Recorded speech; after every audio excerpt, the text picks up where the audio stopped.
Hi, my name is Joshua Mata, and I'm the Academic Advisor and Career Specialist at Tyndale. I am part of the Center for Academic Excellence, and I'm here to talk about how you can excel at doing classes online. This is part one of our two-part series about online learning at Tyndale, and today we'll focus on everything you need to know to participate in your classes online, and the technologies you will need to do so. We'll also briefly go over some of the challenges you might face. So let's get down to it, shall we? So, you're about to take a course online and you're wondering how an online course differs from an in-class one. It really depends on how your professor designs their course. So the best way to learn about your course's structure is to review the syllabus your professor has provided. There you'll find everything you need to know about your assignments, your presentations, quizzes, and exams, and anything else your professor might expect from you. The main difference with online courses lies in their lectures, though. Some professors live stream their lectures, while others provide pre-recorded lectures for you to watch on your own time.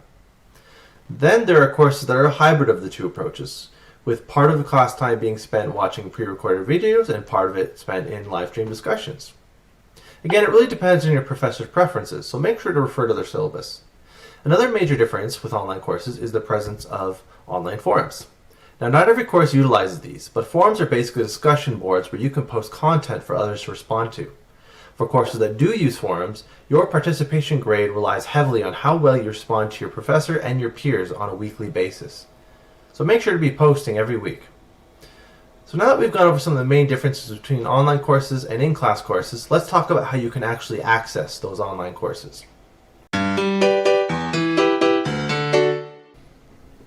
Just like in-class courses, online courses can be accessed on classes.tyndale.ca. You might hear this website referred to as Moodle. To log in, simply use your MyTyndale username and password. If you need to reset your password, simply go to mytyndale.ca and you'll see a password recovery tool on the front page of the website. Once you have logged into classes.tyndale.ca, you'll see a list of all the courses you're enrolled in. If you click on one of them, it'll bring you to their course page where you'll see that it is broken up into sections. Usually the very top section of the course includes all the general information you need to know about the course. Your professor typically posts their syllabus here and any links to resources they deem necessary for the course. You also see an announcements link in this section. Make sure to regularly check that because that's where your professor posts all their announcements for the class. Below that first section, you'll often see a section for each week of the semester. Typically, each section will include all the links you need for lectures, readings, assignments, and forum discussions. So make sure to check each section that is appropriate for the week.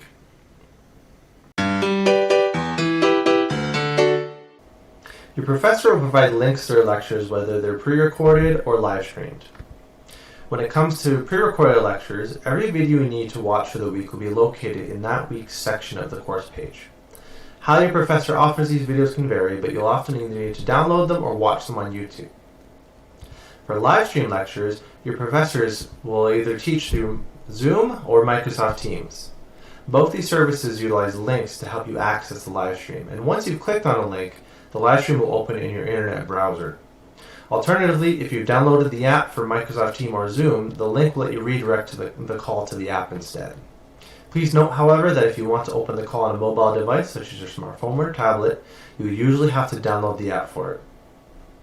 Your professors can provide their live stream links in a number of ways, but some professors like to email them every week, so keep an eye on your MyTyndale email. Alternatively, some professors like to provide a stable link on their course page. This will be located either at the top in the general section of the page or in the section of the week. In both cases, your professors may also provide a password to the call. Make sure to take note of that password because you'll be asked for it when you open the call. And if you ever have trouble accessing your professor's lectures, please notify them as soon as possible. They will be able to help you resolve the issue or find the tech support you need. Once you're in the call, you will see a bar at the bottom of the screen that has multiple options. This bar may disappear if you're not using it, but if you move your mouse at the bottom of the call, it should appear again. Now this bar will look differently depending on whether you're using Microsoft Teams or Zoom, but they have the same functions. There's the mute and unmute button, there's a button for blinking and unblinking your webcam so you can control whether people see you, and there's a screen share button so others can see what you see on your screen, which you might use during a presentation. There's also a participants button so you can see who all is in the call. There's a chat button, which you can use to open the chat log and let you send messages to your professor and your peers. And finally, there's the end call button. which will, of course, let you end the call. If your course relies on online forums, there are a few important things that you need to know. First, as I said earlier, forums are used to post content for others to respond to. Typically, when you open a forum, you'll see a professor's instructions for what he or she would like you to discuss. This will be located at the top of the forum page. And below it, you'll see a list of all the forum's discussion threads. If you were to click on a discussion thread, you would see that each discussion thread contains an initial post followed by posts that respond to it. You are often required to start your own discussion thread with your own thoughts on a topic so that your peers can respond to it. Once they post a response, you are welcome to respond to their response. As a result, each discussion thread can be an elaborate conversation with several voices going on. Whenever you respond to someone else's post, though, please make sure to mention their name in your response. This will help make it clear who you're responding to, thus making things less confusing. Also, you are expected to treat forum posts in an academic manner.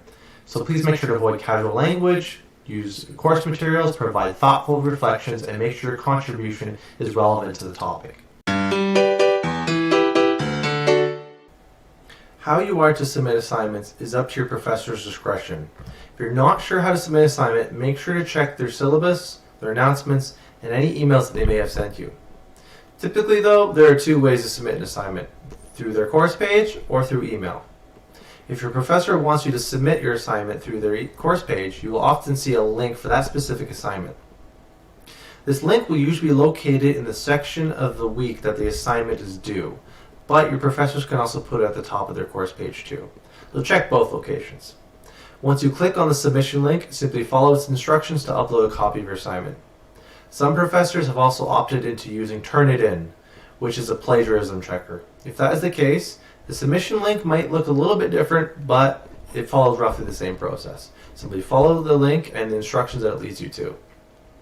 If your professor prefers that you submit your assignments through email, you can find their email on the first page of their syllabus. Please make sure to email your assignments to your professors by using your Tyndale email though.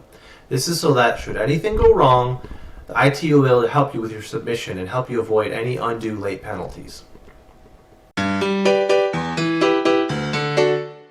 Let's go over a few habits that can make your online experience a success. First, make sure to test your microphone and your webcam before you join a live stream call. Teams and Zoom do give you the option to test your equipment before you join, but it is a good idea to join the call 5 to 10 minutes early, just so you can make sure everything still works properly. If you want, you can even do a test call by yourself through the Teams and Zoom apps. You'll find that they have options for this in their settings menu. Second, make sure to mute your mic whenever you're not talking. It can be very distracting to others, especially if there is background noise. And make sure your mic is muted whenever you take a break and leave your device. You never know what your microphone might pick up. Thirdly, generally try to maintain your usual classroom habits. Take notes and ask questions whenever possible. This will help you to stay engaged and interested in the lecture. If you have to listen to a pre-recorded lecture, consider downloading it if you can. That way, you can listen to lectures as you go for a walk or do chores around the house. Then, come back and listen to it again, but focus on taking notes on the important parts. Keep in mind that if you do download your professor's lectures, you're not allowed to distribute them without permission. Finally, whenever your professor calls for a break, take a healthy break. Avoid spending your breaks on more screen time. Give your brain a rest by refusing to look at your computer and any other devices you have. Leave your location if you have to. Go for a walk, stretch, go get a snack. Let's be honest, technology can be challenging, and we typically face two types of issues with it. First, sometimes it just doesn't work, especially the internet. So for that reason, make sure to test your equipment as much as you can before you go online. Again, Teams and Zoom do have ways to do test calls by yourself, so check their settings for these options. If you're having difficulty with your internet, try moving closer to your router or modem. You can even plug your desktop or laptop directly into them with an Ethernet cable. If you're not sure what an Ethernet cable looks like, you've probably seen one before. It looks like this. Yet, if you're still having difficulties with the internet, talk to your internet service provider. They can usually run tests to see whether you're getting the service you should be getting, and they can replace your hardware if they need to. They can also advise you on whether your current internet plan is meeting your needs and whether you should be getting an upgrade. So do make sure to give them a call. Honestly, you can usually get the best deals by calling them, especially during back to school season. The second issue we can have with technology is that it's just simply confusing. There are an infinite number of different issues we can have with it. Honestly, the best thing you can do is to learn how to troubleshoot. Learn as much as you can about technology. And for that reason, Google is your best friend. For example, when you do a Google search about an issue you're facing, only use keywords in your search. Just use the name of the software and a couple of keywords about the problem. Like Outlook, email, won't send. Or Microsoft Word line spacing. This can increase the accuracy and number of useful articles you find. YouTube is also an amazing resource for technology. Please use it. There's so many tutorial videos out there for all sorts of issues. Whether you just want to learn how to use a piece of software or how to fix it. More often than not, there's something out there that'll help you out. So that's everything you need to know about participating in online courses at Tyndale. Yes, online courses can certainly be different from in-class ones, but everything you will ever need to know can be found on your professor's course pages and their course syllabi. It is important that you look at both so that you can learn more about your professor's preferences for lectures, forums, and assignment submissions. Don't hesitate to contact them either, especially if you need help accessing their course content.